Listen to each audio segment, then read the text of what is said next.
Uy sharoitida buyrak usti bezinglar qanaqa ishlayotganini bilishinglar uchun, birinchi o'rinda qo'linglarni ochib qaraysizlar. Mana shu izlar qorayib ketsa, mana bu izlaringlar hammasi qoraygan bo'lsa, bilingki, sizda buyrak usti bezi yaxshi ishlamayotganidan dalolat beradi.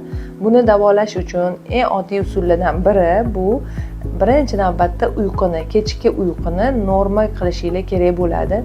Ya'ni kechki uyqu 20:00 dan boshlab 7 soatlik tiniq uyqu bo'lishi kerak bo'ladi. Qorong'i xonada, televizor, telefonsiz, gadjetlarsiz bo'lgan xonada tiniq uyqu bo'lishi kerak bo'ladi. Ikkinchi navbatda esa bu vitamin C.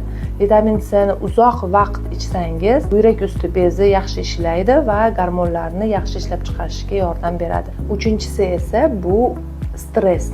Bu bizani hayotimizda baribir stressli bo'lgani bilan buni yengil o'tkazish uchun, shu stressni silliq o'tkazish uchun magniyni tavsiya qilaman. Stresslarni yengil o'tkazsak, bizda buyrak usti bezimiz yaxshi ishlashni boshlaydi.